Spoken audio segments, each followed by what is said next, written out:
너희가 그릇 범죄하여 여호와가 모세에게 말씀하신 이 모든 명령을 지키지 못하되 곧 여호와께서 모세를 통하여 너희에게 명령한 모든 것을 여호와께서 명령한 날 이후부터 너희 대대에 지키지 못하여 회중이 부지 중에 범죄하였거든. 온 회중은 숫송아지 한 마리를 여호와께 향기로운 화제로 드리고 규례대로 소주와 전제를 드리고 순념소 한 마리를 속죄제로 드릴 것이라.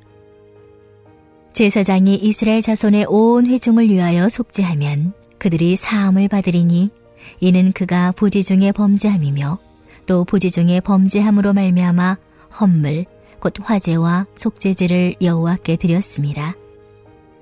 이스라엘 자손의 온 회중과 그들 중에 거류하는 타국인도 사함을 받을 것은 온 백성이 부지 중에 범죄했음이니라.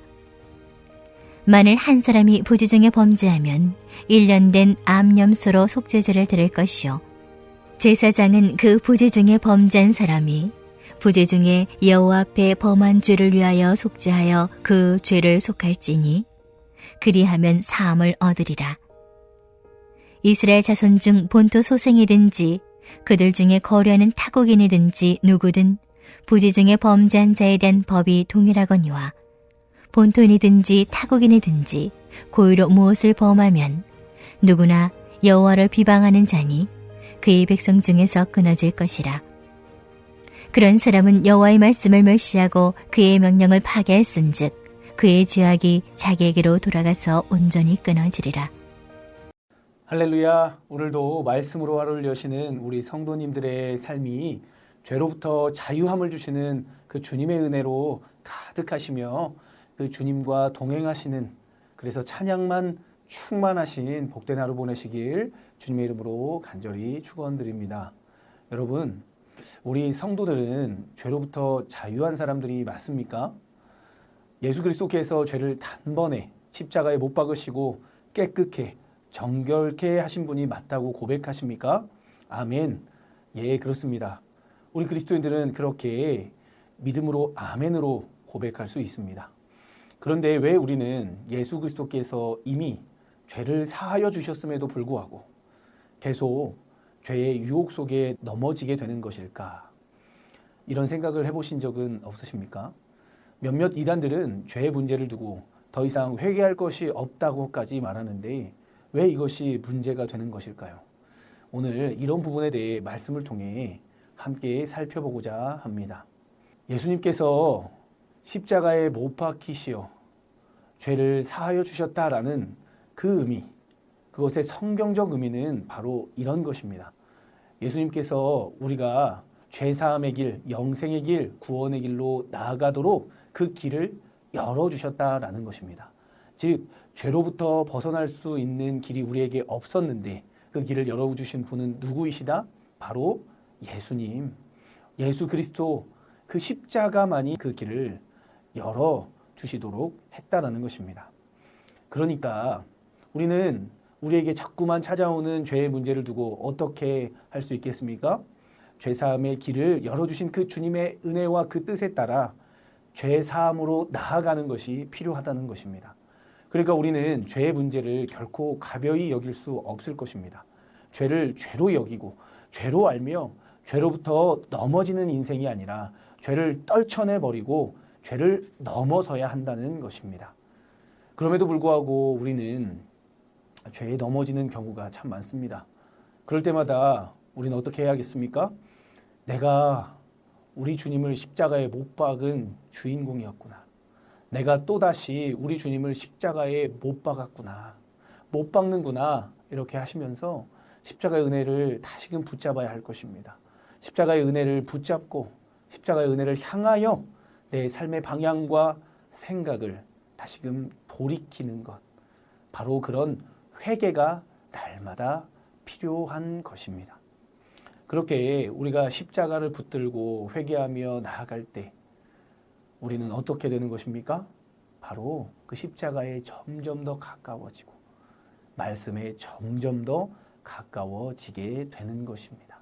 바라옵기는 죄 문제를 가벼이 여기지 아니하시고 죄를 십자가로 이겨내시며 십자가의 은혜를 더욱 붙드셔서 그 은혜가 충만한 저와 우리 성도님들 되시길 주님의 이름으로 간절히 소망합니다. 그렇다면 왜 제가 이렇게 말씀드릴 수 있겠습니까? 바로 우리 주님께서도 그렇게 죄를 다루셨기 때문입니다. 오늘 본문 말씀을 묵상하다 보니 요한복음 8장에 간음한 여인을 대하셨던 예수님이 떠올랐습니다. 간음이란 죄를 지었던 여인과 그 여인을 끌고 왔던 무리들을 향해서 우리 주님께서는 뭐라고 말씀하셨습니까? 죄 없는 사람이 돌로 치라 말씀하셨습니다. 그랬더니 어떻게 됐습니까? 예수님과 그 여인만 남고 다 떠나갔습니다. 그리고 예수님께서 그 여인에게 이어서 뭐라고 말씀하셨습니까? 내 죄가 사해졌다라고 말씀하셨습니까? 아니요. 나는 내 죄를 더 이상 정죄하지 않겠다. 그러니 가서 이제부터는 더 이상 다시는 죄를 짓지 말아라 말씀하셨습니다. 이 말씀의 의미가 무엇입니까? 내 죄는 그대로 있다. 하지만 앞으로는 그 죄에 얽매여서 살 것이 아니라 더 이상 죄 짓지 말고 살아서 죄 가운데 살지 말아서 완전히 새로운 삶을 살아라. 새로운 출발을 하라 라고 말씀하시는 것입니다.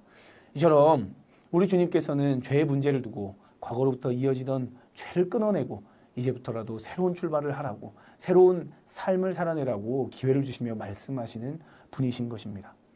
그러므로 오늘 본문 말씀도 이와 같은 맥락에서 살펴봐야 할 것입니다. 오늘 본문은 부지 중에 그러니까 모르고 지은 죄와 일부러 알고도 지은 죄에 대해서 다루고 있습니다. 그럴 때 어떤 결과가 찾아오는지, 어떻게 속죄제를 드려야 하는지, 어떻게 살아야 하는지 구체적으로 말하고 있습니다. 그러나 이러한 세세한 행동 강령보다 더 중요한 것이 무엇이겠습니까? 결국 우리 주님께서는 우리가 죄를 짓지 않길 원하신다라는 것을 기억해야 하는 것입니다. 우리 주님께서 속죄 제물과 속죄 제사를 많이 받으시려고 이런 오늘의 본문 말씀을 주시는 것일까요? 아니죠. 그 죄가 우리에게 안 좋으니까, 우리를 힘들게 하니까, 우리를 평안하지 못하게 만드니까, 죄 가운데 살면 결국 우리에게 손해가 되니까 죄로부터 벗어나서 다시는 그 죄 가운데 살지 말고 죄를 떠나서 새롭게 출발하고 죄로부터 자유하게 살라고 말씀하시는 것입니다. 그리고 그 죄사함이란 결국 누구에게나 열려있다. 본토인이든 타국인이든 누구에게나 열려있으니 모두 다 죄로부터 떠나서 살라고 말씀하시고 있습니다. 그렇다면 성경이 말하는 죄란 무엇입니까?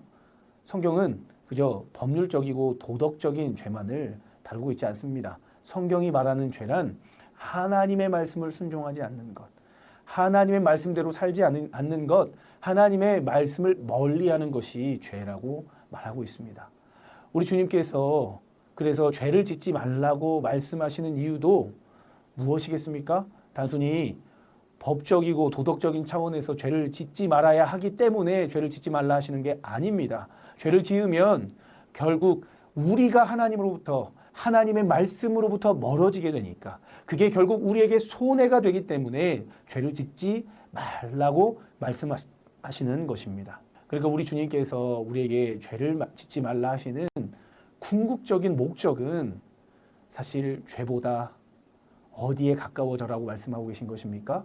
바로 하나님의 말씀에 가까워져라 말씀하시는 것입니다. 바라옵기는 죄가 아닌 하나님의 말씀을 가까이 하시는 복된 인생을 누리시는 저와 우리 성도님들 되시길 소망합니다. 구체적으로 오늘 본문에는 우리가 손해보게 되는 두 가지 종류의 죄, 즉 모르고 지은 죄, 그리고 알면서 지은 죄에 대해서 나옵니다. 첫째로 우리가 모르고 지은 죄라고 할지라도 그 죄는 결국 우리 인생을 갉아먹고 우리에게 안 좋은 영향을 준다는 것을 반드시 기억해야 합니다. 그러니까 우리는 어떻게 해야겠습니까? 먼저 죄를 죄로 아는 것이 필요한 것입니다. 그렇게 죄를 죄로 알고 속죄의 제사, 회개의 제사를 딱 드리고 삶의 방향을 죄로부터 멀어지도록 바꿔내야 한다는 것입니다. 터닝 포인트라는 말이 있지 않습니까? 마치 그런 걸 하라는 것입니다. 그러니까 오늘 본문은 우리가 모르고 죄를 지으며 살고 있었다 하더라도 그것이 우리에게 손해가 되니까 더 이상 그 죄로 인해 손해보는 인생 살지 말고 죄로부터 멀어지는 그런 삶의 터닝 포인트를 가지라고 말씀하고 계신 것입니다. 그리고 두 번째로 알고도 짓는 죄는 어떤 결과가 찾아온다고 말하고 있습니까? 죄를 알고도 계속 짓는 것이 그것도 결국 우리에게 어떻게 된다? 손해가 된다. 심지어 그것은 손해를 넘어서 어떻게 된다고 말씀하십니까? 30절, 31절 쫓아내야 한다. 하나님의 그 백성으로부터 끊어지게 할 것이다 라고 말씀하십니다. 왜 우리 주님께서 우리를 쫓아내겠다, 끊어지겠다 라고 말씀하시는 것일까요? 여러분 잘 생각해 보십시오. 우리 인생에서 가장 불행한 것이 있다면 무엇이 될까요? 우리 주님께서 우리를 끊어내 버리시는 것이 가장 큰 불행이고 괴로움 아니겠습니까? 주님을 몰랐다면 그냥저냥 모르는 대로 모른 채로 살아가겠지만 주님의 은혜를 경험했고 주님을 만났고 주님을 알았는데 그분으로부터 끊어지는 인생을 살아가게 된다면 그 얼마나 괴로운 인생이겠습니까? 마치 이런 것과 같습니다. 우리가 핸드폰을 가지고 편리하게 생활하다가 핸드폰을 잠깐만이라도 잃어버리면 얼마나 불편하게 느껴집니까? 그럴 때 핸드폰이 우리에게 참 편리함을 가져다 주었구나 라는 생각이 들지 않으시겠습니까? 이처럼 우리가 우리 주님께 붙들리는 복된 인생을 누리다가 그곳으로부터 끊어지는 인생을 살아간다면 그동안 붙들렸던 그 인생이 얼마나 복되었던지를 깨달을 수 있지 않겠습니까? 이렇듯 우리 주님께서는 우리를 끊어지게까지 하시면서 결국 우리가 그 은혜를 간절히 여기도록 우리가 다시 그 은혜 가운데 돌아오기를 원하시는 것 아니겠습니까? 바라옵기는 하나님의 말씀을 고의로 알고도 어기는 그런 인생이 되어 주님으로부터 끊어지는 인생이 아니라 날마다 주님께 붙어 있고 오히려 나를 주님께로부터 멀어지게 만드는 그 죄를 과감히 떨쳐내 버리시고 주님께로 더욱더 가까워지는 나아가시는 저와 우리 성도님들 되시길 주님의 이름으로 간절히 축원드립니다. 이제 말씀을 맺고자 합니다. 여러분, 우리가 모르고 짓든 알고 짓든 죄로부터 멀리하는 가서 다시는 죄를 범하지 말라 하시는 그 주님의 음성을 매 순간 새기시고 들으시는 그 거룩하고 복된 인생 살아가시는 저와 우리 성도님들 되시길 간절히 소망합니다. 바라옵기는 오늘 하루 죄의 유혹이 나를 감싸올 때마다 죄에 넘어지는 인생이 아니라 죄를 넉넉히 넘어서시는 하나님의 말씀을 붙들고 죄를 이겨내시는 우리를 십자가에서 죄로부터 자유케 하셨던 그 은혜 안에 거하시는 저와 우리 성도님들 되시길 주님의 이름으로 간절히 축원드립니다. 이 시간 이 말씀을 새기시면서 우리 함께 기도하길 소망합니다.